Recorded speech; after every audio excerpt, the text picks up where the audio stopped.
The slap echoed through the restaurant like a gunshot. Her vision blurred. Her cheek burned. And for a moment, just a moment, she was back in that apartment in Chicago, with his hand around her throat and his voice in her ear, telling her she was nothing. But this wasn't Chicago. This was Seoul. And the man walking through that door wasn't going to ask questions. If you want to see what happens when a mafia boss discovers his wife's darkest secret, hit that subscribe button right now. You won't believe how this ends. 3 years earlier, before that restaurant, before Seoul, before Museum, before she became someone else entirely, her name was Caroline Mitchell. She lived in a one-bedroom apartment on the south side of Chicago with a man named Antonio Reyes. And she was dying.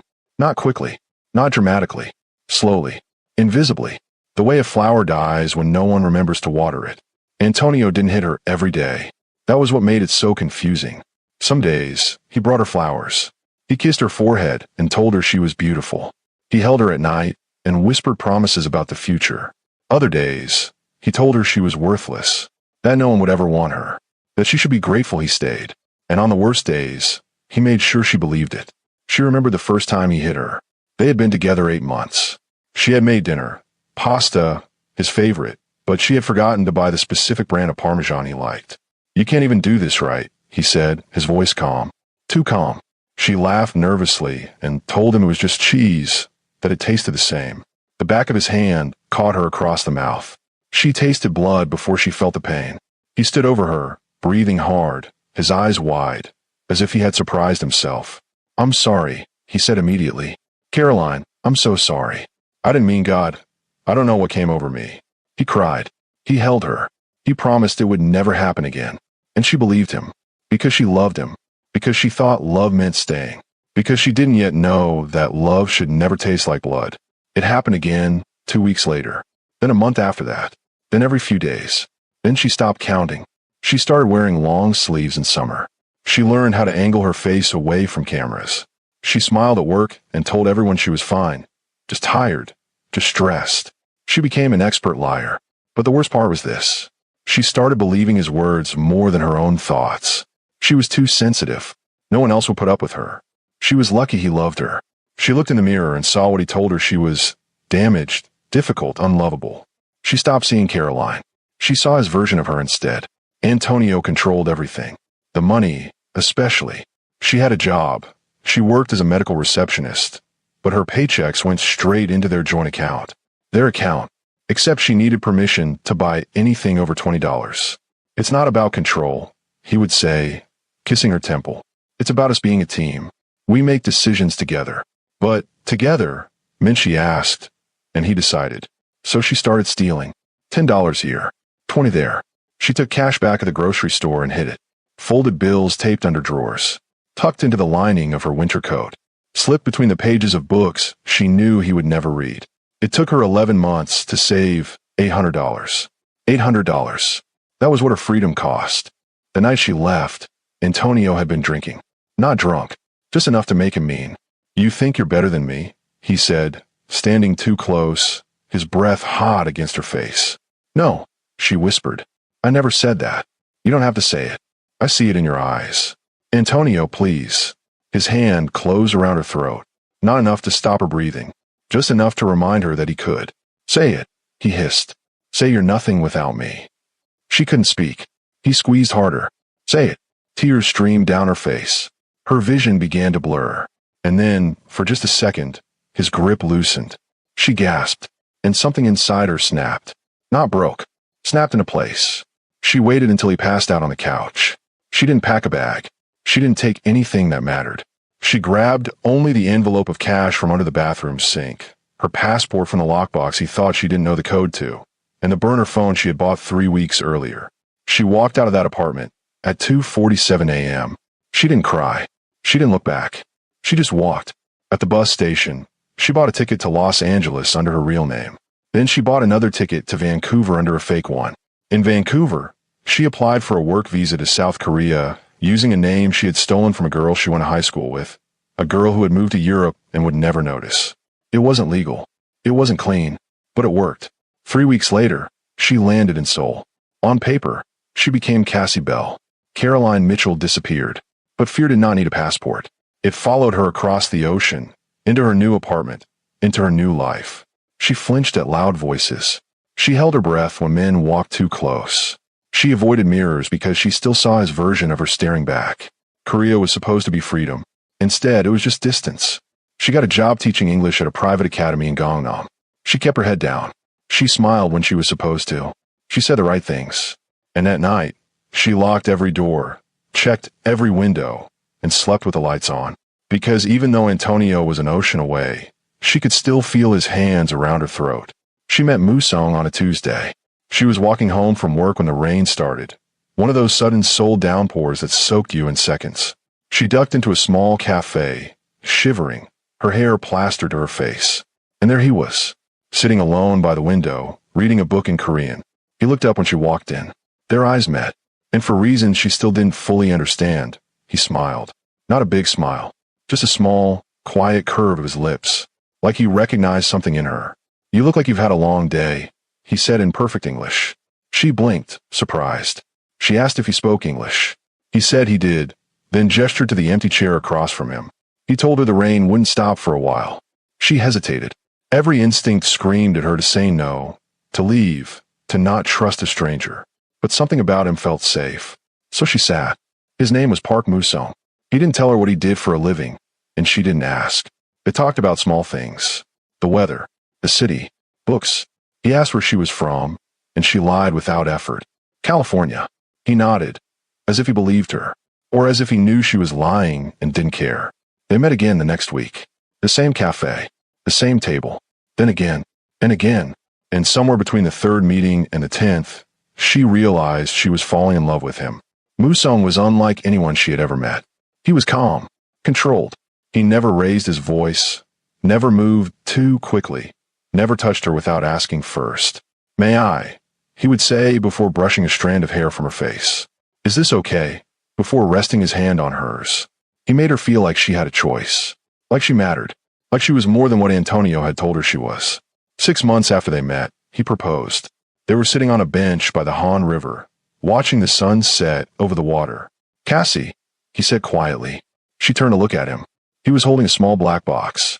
He told her he knew there were things she hadn't told him, and that he knew she had her reasons.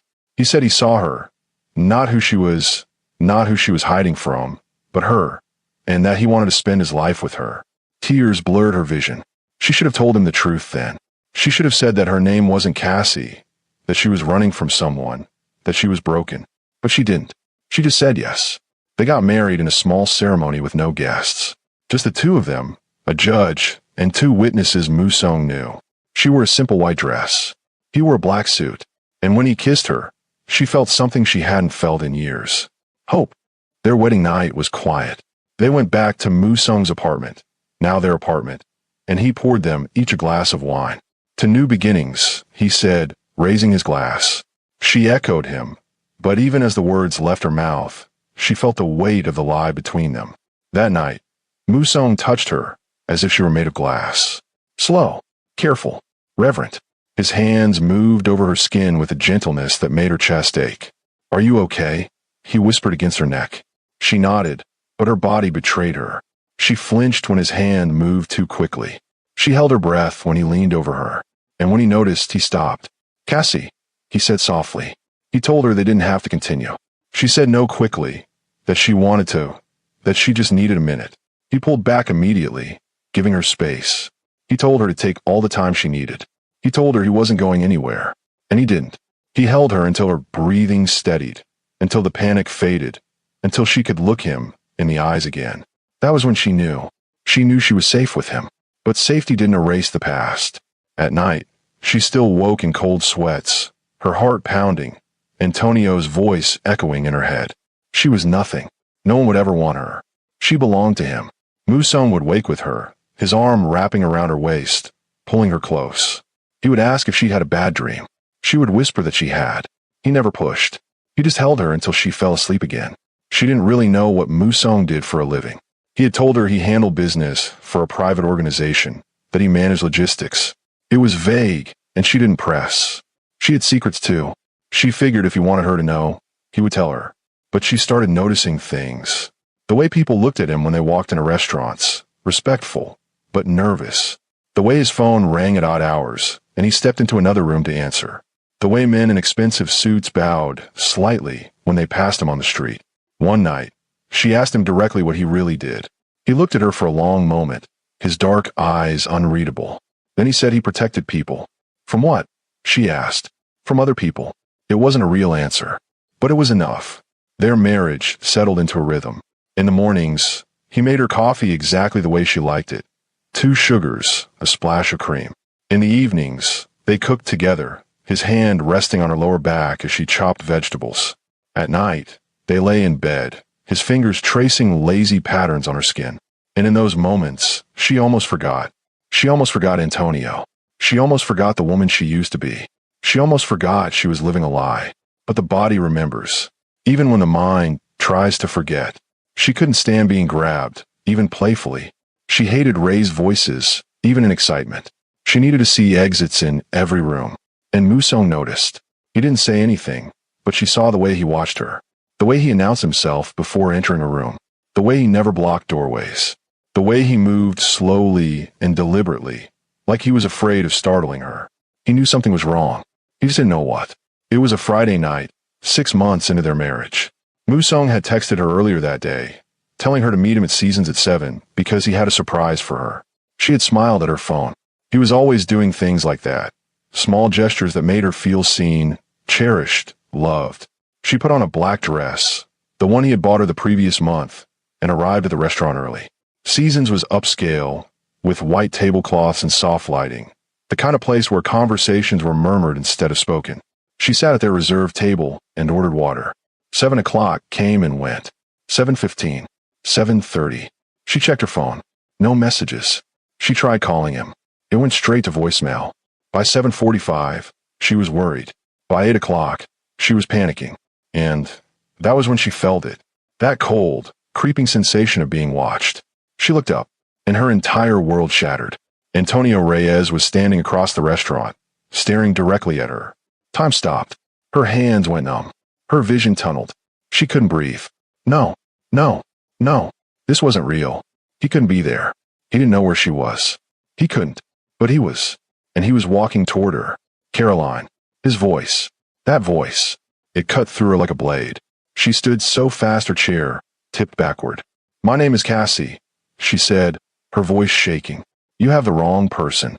He smiled. That smile. The smile was the one that had once made her feel special, before it became a warning sign. Don't do this, he said softly as he stepped closer. Don't pretend you don't know me. I don't know you, she said, louder now. Please leave me alone. People were starting to stare. Antonio's jaw tightened. 3 years, he said, his voice dropping. 3 years I've been looking for you.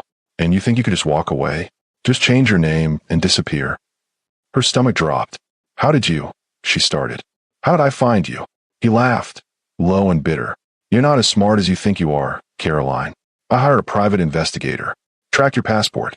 Followed the trail. And here you are, playing house with some Korean businessman. He stepped closer. She stepped back. We need to talk, he said. No. Yes. His hand shot out and grabbed her wrist. She gasped. His grip was tight. Too tight. Let go of me, she whispered. Not until you listen. Let go. Caroline. My name is Cassie. And then he slapped her. The crack echoed through the restaurant. Her head snapped to the side.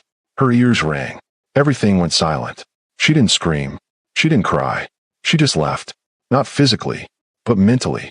It was dissociation, when the mind evacuates the body because the pain becomes too much. She would learn the word for it years later, in therapy. But in that moment, she only felt emptiness. Antonio grabbed a fistful of her hair and began dragging her toward the door. We're leaving, he said. Now. She didn't fight. She couldn't. Her body had shut down. And then the door opened. Musong walked in.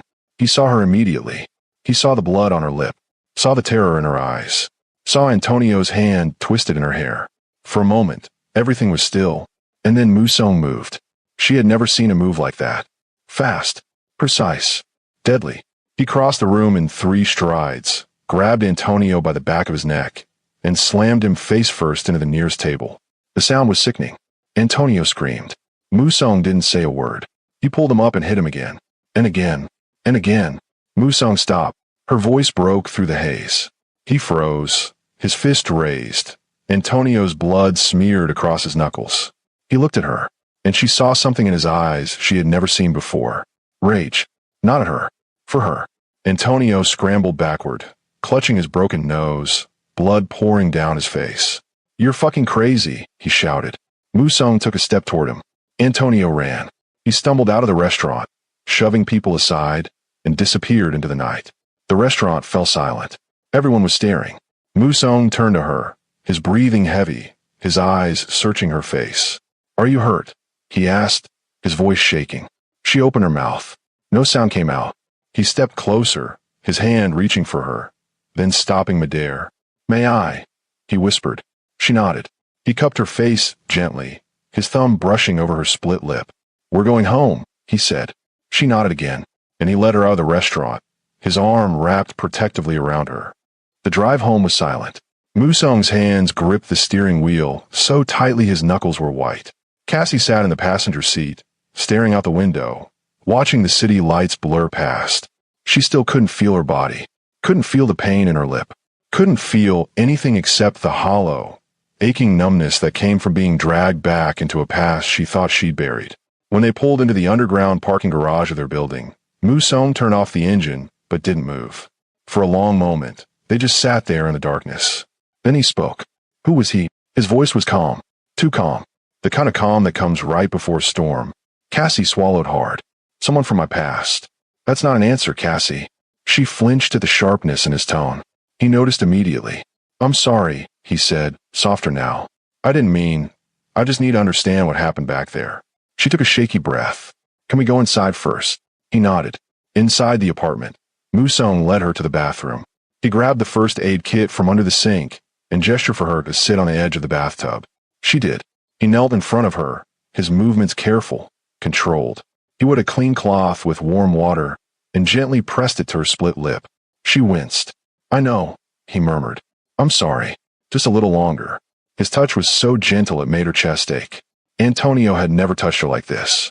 Even in the beginning, when things were good, his touch had always carried weight, possession, control, ownership. But Musong touched her like she was something precious. "Your lip will be fine," he said quietly, setting the cloth aside. "No stitches needed." "Thank you." He sat back on his heels, studying her face. "Now will you tell me who he was?" Cassie looked down at her hands. "His name is Antonio Reyes." Silence. "He's my ex." More silence. "And he's the reason I came to Korea." Musong didn't say anything for a long moment. Then he stood, walked to the sink, and washed the blood from his hands. When he turned back to Cassie, his expression was unreadable. "Start from the beginning," he said. So she did. She told him everything. About the apartment in Chicago. About the first time Antonio hit her. About the years of control, manipulation, and violence. About the money she'd hidden. About the night she ran. About the fake name she'd used to get to Korea. About Cassie Bell, who was just another mask. And about Caroline Mitchell, the girl she used to be before Antonio convinced her she was nothing. By the time she finished, she was crying. Not sobbing. Just silent tears streaming down her face. "I'm sorry," she whispered. "I should have told you. I should have been honest from the beginning. But I was scared. I thought if you knew what I'd been through, what I'd survived, you'd see me the way he did. Damaged. Broken. Used." Musong crossed the bathroom in 2 steps and pulled her into his arms. "Stop," he said firmly. She tried to pull away, but he held her tighter. "Listen to me, Cassie. Are you listening?" She nodded against his chest. "You're not damaged. You're not broken. You survived something most people wouldn't have survived, and you did it alone. That doesn't make you weak. That makes you the strongest person I've ever met." Her breath hitched. "But I lied to you. You protected yourself," he interrupted. "There's a difference." He pulled back just enough to look her in the eyes. "I don't care what name you use. I don't care what name is on a piece of paper. I care about you. The woman standing in front of me right now. That's who I married. That's who I love." Something inside her cracked wide open, and for the first time in 3 years, she let herself cry. Really cry. Not silent tears. Not controlled sobs. She cried the way you cry when you've been holding everything in for so long you forget what it feels like to let go. And Musong held her through all of it. Later that night, they lay in bed together. She was curled against his chest, his arm wrapped protectively around her. What are you going to do? She asked quietly. About Antonio? Yes. He was silent for a moment. Then he asked, What do you want me to do? She thought about it. Part of her wanted him to make Antonio disappear, to make sure he could never find her again, to hurt him the way he had hurt her. But another part of her, the part that was trying to heal, knew that violence wouldn't fix what was broken inside her. I want him exposed, she said quietly. I want everyone to know what he is. I don't want him to hide anymore. Musong was quiet for a moment. Then he said, Then that's what we'll do. The next morning, Musong made several phone calls. Cassie didn't ask who he was calling. She just watched as he spoke in rapid Korean. Then in English, his tone clipped and authoritative. When he hung up, he turned to her. I'm going to need you to trust me, he said. What I'm about to do, it's not going to be quick, but we'll be thorough. What are you going to do? I'm going to make sure Antonio Reyes becomes exactly what he made you feel like. Exposed. Powerless. Trapped. Musong hired a private investigator. Not to find Antonio. He already knew where he was, but to uncover everything about Antonio and his other victims, because men like him always have a pattern, and there were others. So many others. The investigator worked quietly, methodically. He traced Antonio's relationships back 10 years.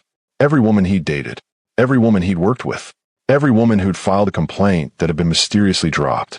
Within 3 weeks, he'd identified 17 women. 17 women who had stories identical to Cassie's. Musong didn't approach them himself. Instead, he hired a trauma counselor, a woman who specialized in domestic violence cases. Her name was Dr. Lisa Chun. She reached out to each woman individually, offering free counseling and asking one simple question. Would you be willing to tell your story? Not all of them said yes. Some were still too afraid. Some had moved on and didn't want to relive the trauma. But 9 women agreed. 9 women who were ready to speak. Musong didn't just want their stories heard. He wanted them seen. So he had a website built. Simple, clean, professional. The homepage had a single headline. The truth about Antonio Reyes. Below it, a subtitle. Stories from the women he abused. Each woman's story was posted anonymously, with their permission. But the details were specific.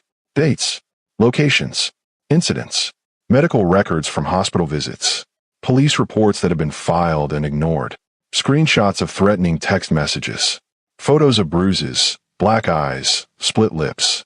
Everything was documented. Everything was real. At the bottom of the page, there was a single photo of Antonio. Not a mugshot, just a regular photo from his social media. Smiling, confident, charming. The caption read, This is Antonio Reyes, and these are his victims. The website went live on a Tuesday morning. Within hours, it had been shared across social media. Twitter, Facebook, Instagram, Reddit. Women's advocacy groups picked it up. Domestic violence organizations shared it. Local news outlets in Chicago started reporting on it. Suddenly, Antonio Reyes wasn't invisible anymore. He was everywhere. The hashtag started organically. Hashtag Antonio Domestic Abuser. Women who'd never met each other began sharing their stories in the comments. Not just about Antonio. About men like Antonio. About abusers who'd never been held accountable. But Antonio's victims, the ones who'd agreed to speak, were the loudest. One woman, Jennifer Martinez, posted a video on TikTok. She sat in front of the camera, no makeup, no filter, and said, My name is Jennifer Martinez, and Antonio Reyes broke 3 of my ribs, gave me a concussion, and told me I was too stupid to leave him. He was wrong. The video went viral. 2 million views in 48 hours. Another woman, Shanice Brooks, posted on Instagram. She shared a photo of herself from 5 years ago. Her face bruised, her eyes swollen shut. The caption read, This is what Antonio Reyes did to me when I told him I wanted to break up. He said if I told anyone, he'd kill me. I believed him, but I'm not scared anymore. Hashtag Antonio Domestic Abuser. 50,000 likes. Thousands of comments of support. One by one, the women came forward. Not anonymously anymore, but publicly. With their faces, their names, their voices. And the world listened. Antonio worked as a sales manager at a pharmaceutical company called MedTech Solutions. He'd been there for 6 years. He was good at his job. Charming. Persuasive. Successful. But within a week of the website going live, his co-workers started talking. Did you see that website? Yeah, that's Antonio, right? Holy shit. I had no idea. Remember Sarah from accounting? She dated him for like 3 months and then quit suddenly. Oh my God. HR received 17 emails in one day. all from current or former female employees, all with similar stories. Inappropriate comments, unwanted advances. One woman, a former intern named Rachel Kim, sent screenshots of text messages Antonio had sent her when she was 22. Messages that were sexual, threatening, manipulative. She'd never reported them because she was afraid of losing her job. But now she had nothing to lose. MedTech Solutions fired Antonio on a Friday afternoon. They issued a statement. We take allegations of misconduct seriously. After a thorough internal investigation, we have terminated Antonio Reyes's employment, effective immediately. Antonio tried to fight it. He hired a lawyer. He threatened to sue for wrongful termination. But his lawyer dropped him after seeing the evidence. I can't defend this, the lawyer said. You're on your own. Antonio's friends started distancing themselves. Not all at once. Just slowly, quietly. Calls went unreturned. Invitations stopped coming. People who used to hang out with him suddenly had other plans. Antonio couldn't go anywhere without being recognized. At the grocery store, women would stare at him, then whisper to their friends. At the gym, men would give him looks of disgust. At restaurants, servers would refuse to serve him once they realized who he was. Someone created a subreddit dedicated to tracking his movements. r/Antonio Reyes abuser. People posted sightings. Just saw him at Whole Foods on Clark Street. He looked miserable. Spotted him at a bar in Wicker Park. He got kicked out after someone recognized him. His apartment building received complaints from other tenants. They didn't feel safe with him living there. The landlord asked him to leave. Antonio moved 3 times in 2 months. But it didn't matter. Someone always found out. Someone always recognized him. He tried creating new social media accounts under fake names. They were identified and reported within days. He tried applying for jobs under a different name. Background checks revealed his identity. He was trapped, not physically, but socially, economically, psychologically. Everywhere he went, people knew, and they remembered. Musone came to Cassie with a question one evening. Antonio wants to apologize to you. In person. She looked up from her tea. Why? Because his therapist told him it might help him. She laughed bitterly. Help him? That's what I said. Musone sat down next to her. But I thought you should know. You don't have to see him. You don't owe him anything. Cassie thought about it. I want to see him, she said finally. Are you sure? Yes. But I want the other women there too. Musone raised an eyebrow. All of them. As many as want to come. A week later, 9 of them sat in a private conference room. Cassie, Jennifer, Shanice, Rachel, and 5 other women whose lives Antonio had shattered. They sat in a semicircle, and Antonio sat across from them, alone. He looked terrible, thin, pale, exhausted. His eyes were red-rimmed like he hadn't slept in days. I'm sorry, he began, his voice shaking. I know that's not enough. I know nothing I say will ever be enough. But I need you all to know, I'm sorry for what I did, for the pain I caused, for the lies I told, for making you believe you were worthless when you were never anything but strong. He was crying now. I was a monster, and I have to live with that for the rest of my life. The room was silent. Then Jennifer spoke. Do you know what it's like to be afraid of your own shadow? To flinch every time someone raises their voice? To look in the mirror and hate what you see because someone convinced you that you're garbage? Antonio nodded, tears streaming down his face. Yes, I do now. Good, Jennifer said coldly. Then you know exactly what you put us through. One by one, the other women spoke. They told him how he'd broken them, how he'd stolen years of their lives, how they'd had to rebuild themselves from nothing. And Antonio listened. He didn't interrupt. He didn't defend himself. He just listened. When it was Cassie's turn, she stood up.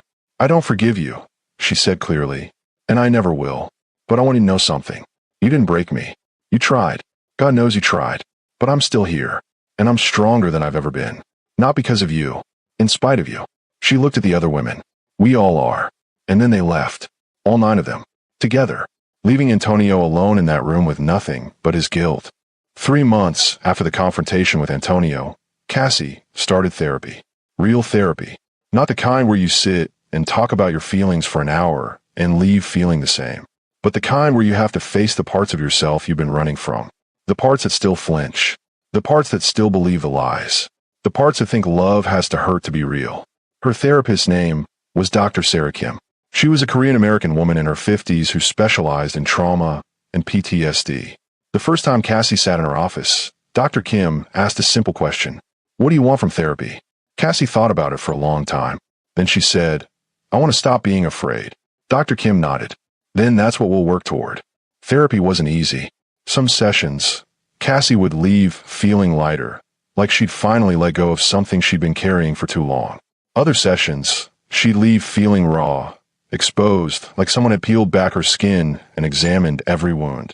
But slowly, so slowly she almost didn't notice, she started to change. She stopped flinching when Musong reached for her suddenly. She stopped holding her breath when he raised his voice at the TV during soccer games. She stopped checking the locks on the doors 3 times before bed. She stopped looking over her shoulder everywhere she went. And one night, about 4 months into therapy, something shifted. They were lying in bed together. Musong was reading a book in Korean, his reading glasses perched on his nose. Cassie was scrolling through her phone, not really looking at anything. And then she just looked at him, really looked at him. The way his hair fell across his forehead, the way his jaw tightened slightly when he concentrated, the way his hand rested on her thigh, warm and steady. And for the first time in her entire life, she felt safe. Not just physically safe, but emotionally safe. Safe enough to want. Safe enough to desire. Safe enough to choose. Cassie put her phone down. Musong glanced over at her. Everything okay? She nodded. Then she leaned over and kissed him. It wasn't like their other kisses. It wasn't tentative. It wasn't careful. It was deliberate, certain, full of intention. Musong pulled back slightly, searching her eyes. Cassie, I want this, she said softly. I want you. Not because I think I should. Not because I'm trying to prove something. But because I want to. His eyes darkened with something she'd seen glimpses of before, but never fully. Desire. Are you sure? Yes. He set his book aside and cupped her face in his hands. If you need me to stop at any point. I know. If anything feels wrong, I'll tell you. He searched her eyes for another moment. Then he kissed her. Musong moved slowly. Not because he was unsure, but because he wanted her to feel every moment, every touch, every breath, every choice she was making. His hands moved over her skin like he was memorizing her. Her shoulders, her waist, her hips. He paused at every scar, every place Antonio had left a mark, and kissed it gently. You're beautiful, he murmured against her collarbone. You don't have to say that. I'm not saying it because I have to. He looked up at her. I'm saying it because it's true. For the first time, she believed him. They moved together slowly, carefully, and when she started to tense, when old fears tried to creep in, Musong would stop. Look at me, he'd say softly, and she would. And in his eyes, she'd see nothing but love, nothing but patience, nothing but certainty that she was exactly where she was supposed to be. Afterward, they lay tangled together, her head on his chest, his fingers tracing patterns on her back. I love you, she whispered. I love you too. Not because you saved me. He was quiet for a moment. I didn't save you, Cassie. You saved yourself. I just made sure you had a safe place to land. And that's when she realized something. Healing wasn't about forgetting what happened. It wasn't about erasing the scars. It was about learning that the scars didn't define her. That she was more than what had been done to her. That she deserved love, not despite her past, but including it. Caroline stopped going by Cassie. She went back to her real name, Caroline. Not because she was no longer afraid, but because she didn't need to hide anymore. Musong helped her legally change her name back, Caroline Mitchell. She also reconnected with her family. Her mother cried when she heard Caroline's voice on the phone for the first time in 4 years. I thought you were dead, her mother sobbed. I'm not, Caroline said gently. I'm okay. I'm safe. And I'm ready to talk. It took time, but slowly, she rebuilt those bridges. Her mother flew to Seoul to meet Musong. She hugged him for a full minute when they first met. Thank you, she whispered. Thank you for taking care of my daughter. Musong just smiled and said, she takes care of herself. I'm just lucky enough to be here. Caroline never saw Antonio again after that day in the conference room, but she heard about him. Everyone did. The social media storm never stopped. Anytime Antonio tried to rebuild his life, someone would recognize him. A new job? Reported within days. A new apartment? Neighbors would complain. A new relationship? The woman would be warned. He tried moving to a different city. It didn't matter. The internet never forgets. Eventually, he stopped trying. Last Caroline heard, he was living in a small town in rural Indiana, working manual labor under a supervisor who knew exactly who he was. He had no friends, no social life, no future. And the worst part, he was alive. Every single day, he woke up knowing that everyone knew what he was, that he could never escape it. that his name would always be synonymous with abuse. Musong had been right. Death would have been mercy. This was justice. 1 year later, Caroline stood in front of a room full of women, 23 of them, all survivors of domestic violence, all attending a support group she had started with Jennifer, Shanice, and Rachel. "My name is Caroline," she said, "and 5 years ago, I ran from a man who tried to convince me I was worthless." The room was silent. He hit me. He controlled me. He made me believe I didn't deserve love, that I didn't deserve safety, that I didn't deserve to exist without him. She paused. "But I'm here to tell you, he was wrong." She looked around the room. "You are not broken. You are not damaged. You are not what he said you were. You survived, and survival is the first step toward healing." After the meeting, a young woman approached her. She couldn't have been more than 22. "Thank you," the young woman said quietly. I needed to hear that. What's your name?" "Mia." "How long have you been out?" 3 weeks. Caroline nodded. "The first few weeks are the hardest. But I promise you, it gets easier. Not fast, but it gets easier." Tears welled up in Mia's eyes. "I'm so scared." "I know." Caroline took her hand. "But you're not alone anymore." That night, Caroline came home to find Musong cooking dinner. He looked up when she walked in and smiled. "How was the group?" "Good. We had a new member today." "Yeah." He stirred something on the stove. "How'd it go?" "She's scared, but she's strong."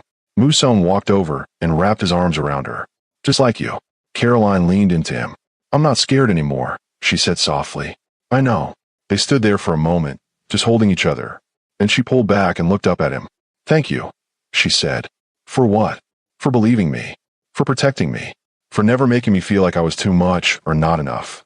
Musong cupped her face. "You never have to thank me for loving you the way you deserve to be loved. That's not a favor. That's a privilege." And in that moment, Caroline realized something. She had spent so many years believing love had to hurt, that it had to control, that it had to take. But Musong taught her something different. Love doesn't hurt.